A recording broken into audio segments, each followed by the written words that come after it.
অন্যের স্ত্রীকে ফুসলিয়ে বিয়ে করার বিধান কি?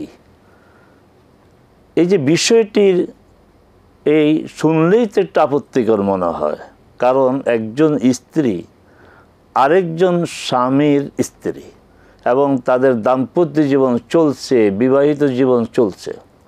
এই দাম্পত্য জীবনটাকে শরিয়ার পরিভাষায় বলে সে ইসমাত, সুরক্ষিত সংরক্ষিত সম্পর্ক। তো এখানে ফুসলিয়ে বিয়ে করার অর্থ কি? ফুসলিয়ে বিয়ের অর্থ হচ্ছে ওই মহিলাটি ওই স্বামীর এই বিবাহ বন্ধনকে অস্বীকার করে চলে আসবে আর যে ফুসলায় তাকে বিয়ে করবে। এটা তো জঘন্য অপরাধ। একজন নারীকে এইভাবে তার সুরক্ষিত সংরক্ষিত বৈবাহিক সম্পর্কে থেকে তাকে বের করিয়ে এনে বিয়ে করা, এখানে আরেকজনের স্ত্রী, তাকে আপনি বিয়ে করতে পারবেন না যতক্ষণ সে আরেকজনের স্ত্রী। বিয়ে কখন করতে পারবেন? যদি তার স্বামী মারা যায়, যদি সেই স্বামী তাকে তালাক দেয়, যদি তা ওই স্ত্রী তাকে প্রদত্ত ক্ষমতা প্রয়োগ করে তালাক নিচের উপরে প্রয়োগ করে।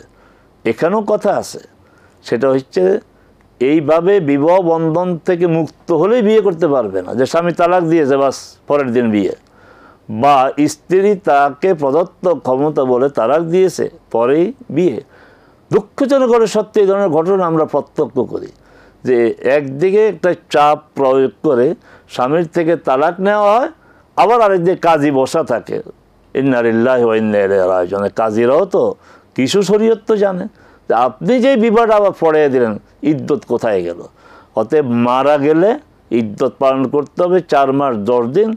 আর যদি প্রেগনেন্ট হয়, বাচ্চা জন্ম হওয়ার পরেই ইদ্যত শেষ হয়ে যায়। আর যদি স্বামী তালাক দেয়, তাকে 3 হায়েজ মানে 3টা ঋতু ইদ্যত পালন করতে হবে। এইভাবে যদি ইদ্যত পালন করে তারপরে বিবাহ। অতএব কোনো নারীকে বিয়ের উদ্দেশ্যে তার স্বামীর বিরুদ্ধে উস্কিয়ে দেওয়া, স্বামীর থেকে এই বিবাহ বন্ধন ছিন্ন করে চলে আসা, ফুসলানো যেটা বলা হচ্ছে, সুস্পষ্ট হারাম এবং এই কাজটাই হারাম। তারপরে এরপরে হচ্ছে যদি তালাক, এই ফুসলানের কারণে তালাক হয়, কিন্তু গুনাহ হয়ে গেল ফুসলানের, আচ্ছা তারপর তালাক দেওয়া হলো, সেখানে ইদ্যত পালনের পূর্বে বিবাহ করলে এই বিবাহ অবৈধ বিবাহ এবং এই স্বামী স্ত্রীর মেলামেশা হবে, জেনার ব্যভিচারের অপরাধে তারা অপরাধী হবে।